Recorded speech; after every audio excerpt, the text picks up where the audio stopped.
Napoleón Bonaparte era un famoso estratega militar francés que ya en su tiempo afirmaba que nada es más difícil que tener la capacidad de decidir.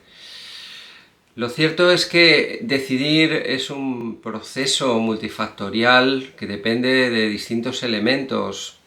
Cuando pensamos en cómo hemos llegado a los niveles de sofisticación actual en los que pretendemos explicar fenómenos complejos en base exclusivamente a la neuroquímica del cerebro, nos damos cuenta de que hemos entrado en una nueva falacia porque realmente los fenómenos son bastante más complejos.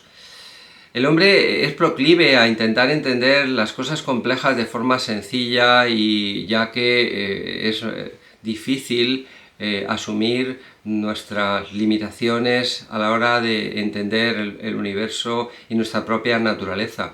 Los griegos ya explicaban el sufrimiento humano a través del mito de Pandora. Su curiosidad la hizo abrir la caja y dispersar todos los males de la humanidad. Por lo tanto, tenían la necesidad de recurrir al politeísmo para poder comprender la complejidad de su interior emocional y del exterior, ¿no? Con posterioridad vino la civilización romana, que ha dejado gran huella en nuestro pensamiento y que todavía persiste en el vocabulario y en las comunicaciones en Occidente. Todavía somos hijos de la herencia cristiana y tenemos mucha ideología que ha perdurado a lo largo del tiempo. Sin embargo, el politeísmo pasó al monoteísmo. El hombre empezó a confiar en la figura de Dios y todo giraba en torno a él. La religión católica se hipertrofió en particular cuando Europa fue asolada por la epidemia de la peste, un momento en el que era necesario que la norma ética fuera muy firme, recurriendo al decálogo de los 7 pecados capitales para prohibir prácticamente casi todo. Limitar la sexualidad, eliminar la envidia, luchar contra la pereza, denunciar el orgullo, con lo cual la Santa Inquisición ganó mucha fuerza, fue una herramienta muy poderosa para el Estado para controlar a la población general. Tendremos que pensar qué nivel de sufrimiento tenían nuestros antepasados ante tanto nivel de represión. Progresivamente, con la irrupción del psicoanálisis y más tarde con la aparición de la neurociencia como consecuencia de la incapacidad del psicoanálisis para verificar la teorización que surgía ante la ingente aparición de nuevos psicoanalistas que eran disidentes respecto a las ideas de Freud, finalmente se constituyó una nueva disciplina que es la neurociencia actual, que ha sido promovida por las grandes casas farmacéuticas debido a que, bueno, los fármacos nos hacen a veces por tiempo limitado estar algo mejor y aliviar los síntomas, pero sin duda por una cultura imperialista y dominante del imaginario colectivo a través de la publicidad y por supuesto a través de la fuerza del dinero, ¿no? Entonces, llegado a este punto, la pregunta que debemos hacernos es ¿en qué medida la neuroquímica es la clave del problema o si existe algo más y qué tipo de análisis podemos realizar?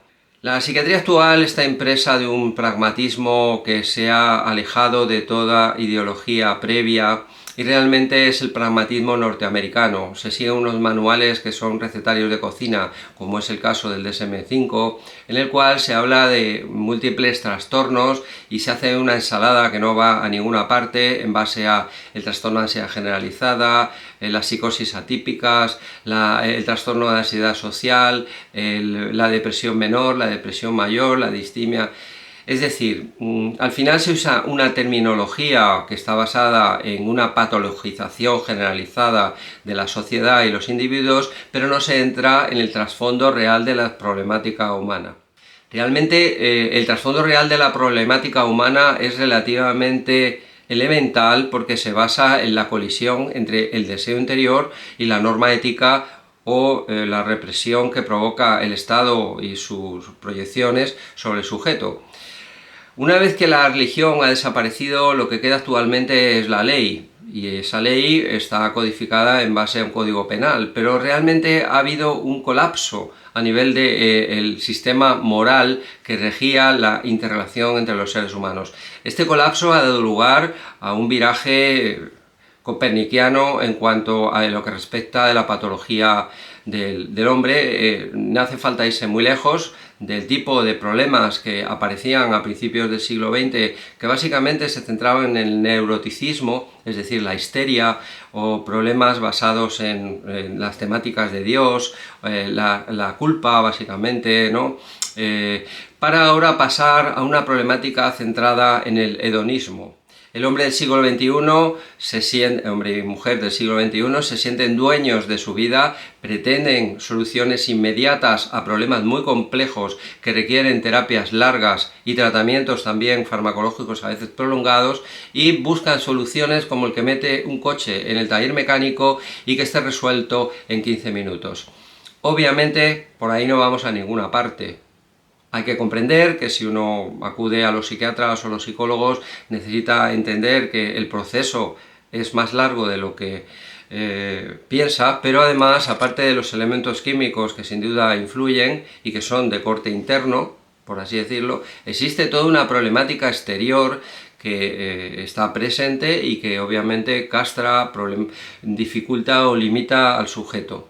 Por lo tanto, la problemática de fondo ha cambiado en cierto modo porque las coordenadas sociales se han modificado, pero el interior del sujeto sigue intacto.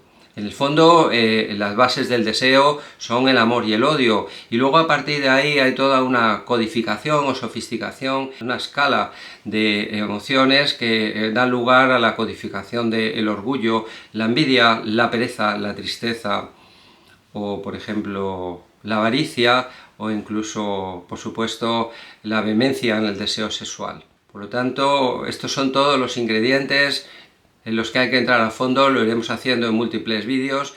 Se tratan en profundidad en mi libro El neoculto al hedonismo.